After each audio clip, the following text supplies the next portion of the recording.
존스톤, 윌키 콜린스. 6화. 복잡해지는 수사와 새로운 용의자. 제닝스가 수집한 증거들을 바탕으로 에이블 화이트는 달의 보석 절도 혐의로 체포되었다. 체포 과정에서 에이블 화이트는 격렬하게 저항했고 자신의 무죄를 주장했다. 하지만 증거들은 그의 주장을 뒷받침하지 못했다. 에이블 화이트는 경찰서에서 신문을 받으면서도 계속해서 자신은 무죄라고 주장했다. 그는 그날 밤 자신의 방에서 책을 읽고 있었다고 말했다. 복도에서 목격되었다는 블레이크의 증언에 대해서는 블레이크가 착각했을 것이라고 반박했다. 하지만 제닝스가 제시한 물리적 증거들 앞에서 에이블 화이트는 점점 궁지에 몰렸다. 정원에서 발견된 천조각과 보석 가루는 그의 관여를 강력히 시사했다. 그는 변호사를 요청했지만 상황은 그에게 불리하게 돌아가고 있었다. 에이블 화이트의 체포 소식은 곧 버라클 저택에 전해졌다. 레이디 버라클은 충격을 받았다. 그녀가 딸의 결혼 상대로 점 찍어두었던 남자가 도둑이었다는 사실을 받아들이기 어려웠다. 하지만 동시에 범인이 잡혔다는 안도감도 느꼈다. 레이첼의 반응은 예상과 달랐다. 그녀는 에이블 화이트의 체포 소식을 듣고 더욱 침울해졌다. 마치 뭔가 잘못되었다는 듯한 표정을 지었다. 블레이크는 레이첼의 이런 반응을 이상하게 여겼지만 사건의 충격tem일 것이라고 생각했다. 배터리지는 복잡한 심정이었다. 범인이 잡힌 것은 다행이었지만 그 범인이 자신들이 손님으로 맞이했던 사람이라는 사실이 괴로웠다. 그는 자신의 경비 실수로 이런 일이 벌어졌다는 죄책감에 시달렸다. 에이블 화이트가 체포되었지만 정작 달의 보석은 발견되지 않았다. 그의 런던 거주지와 버라클 저택에서의 방을 모두 수색했지만 보석은 없었다. 이것은 수사에 새로운 의문을 던져주었다. 제닝스는 에이블 화이트가 보석을 어디에 숨겼는지 알아내려고 했다. 그는 에이블 화이트가 공범이 있을 가능성을 제기했다. 혼자서는 그 큰 보석을 안전하게 처리하기 어려웠을 것이기 때문이다.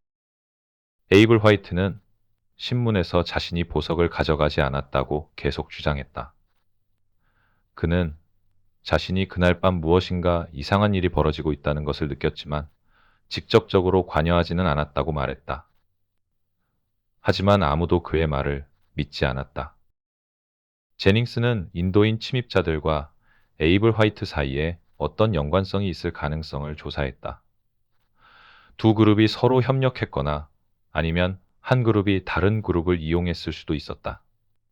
하지만 이에 대한 확실한 증거는 찾지 못했다. 보석의 실제 가치를 생각해보면 누구든지 그것을 쉽게 처분할 수는 없었다. 너무 유명한 보석이었기 때문에 정상적인 경로로는 팔기 어려웠다. 이것은 범인의 정체나 동기에 대한 중요한 단서가 될 수 있었다. 수사가 진행되는 동안 레이첼은 점점 더 이상한 행동을 보이기 시작했다. 그녀는 가족들과도 거리를 두었고 특히 블레이크를 피하려고 했다. 이런 변화는 모든 사람들을 당황시켰다. 블레이크는 레이첼과 대화를 시도했지만 그녀는 계속해서 피했다. 어린 시절부터 가장 가까웠던 사이였는데 갑자기 이렇게 변한 것이 이해할 수 없었다.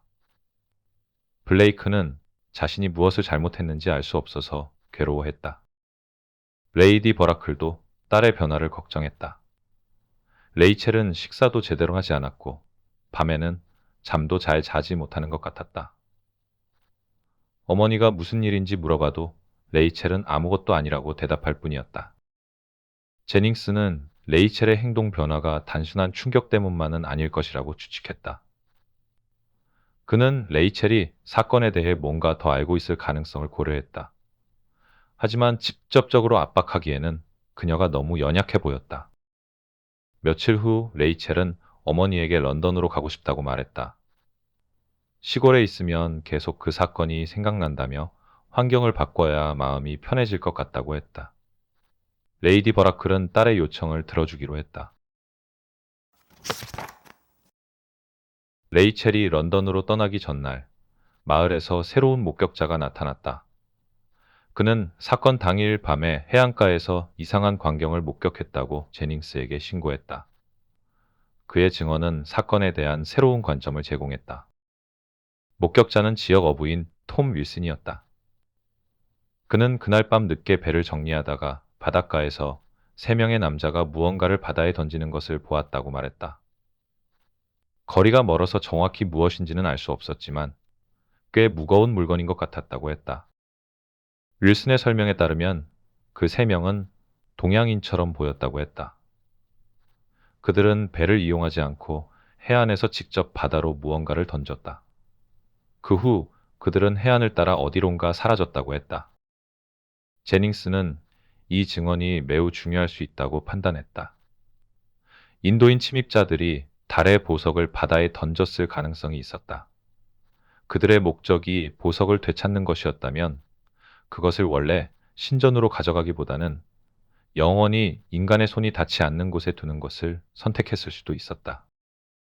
제닝스는 즉시 해안 수색 작업을 지시했다. 하지만 바다는 넓었고 정확한 위치를 특정하기 어려웠다. 게다가 며칠이 지난 후여서 조류에 의해 물건이 이미 멀리 떠내려갔을 가능성도 있었다. 에이블 화이트는 윌슨의 증언을 알게 되자 더욱 강력하게 자신의 무죄를 주장했다. 그는 진짜 범인은 인도인 침입자들이며 자신은 누명을 쓴 것이라고 주장했다. 그의 변호사도 이 새로운 증언을 근거로 석방을 요구했다. 하지만 제닝스는 아직 에이블 화이트를 석방할 만큼 확신하지 못했다.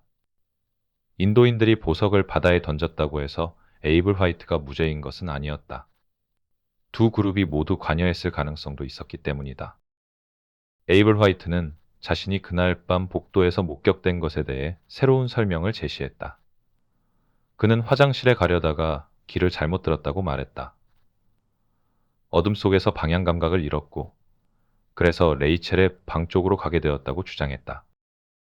하지만 이 설명도 완전히 설득력 있지는 않았다. 에이블 화이트는 버라클 저택에 여러 번 온 적이 있었고, 저택의 구조를 잘 알고 있었다. 단순히 길을 잃었다는 것으로는 모든 의문을 해결할 수 없었다. 제닝스는 에이블 화이트와 인도인 침입자들 사이의 관계를 더 자세히 조사하기로 했다. 혹시 에이블 화이트가 그들과 미리 접촉했거나 그들의 계획을 알고 있었을 가능성도 있었다. 결국 레이첼은 어머니와 함께 런던으로 떠났다. 떠나기 전 그녀는 블레이크와 잠깐 대화했지만 여전히 뭔가를 숨기고 있는 것 같았다. 블레이크는 그녀에게 무슨 일이 있었는지 물어봤지만 레이첼은 명확한 답을 주지 않았다. 레이첼은 떠나면서 배터리즈에게 특별한 부탁을 했다. 자신이 없는 동안 침실을 깨끗이 정리해달라는 것이었다. 특히 화장대 주변을 완전히 새롭게 꾸며달라고 했다. 배터리즈는 이상하다고 생각했지만 주인의 부탁이므로 들어주기로 했다. 블레이크는 레이첼의 출발을 지켜보며 복잡한 심정이었다. 그는 그녀가 자신을 피하는 이유를 알 수 없어서 괴로웠다.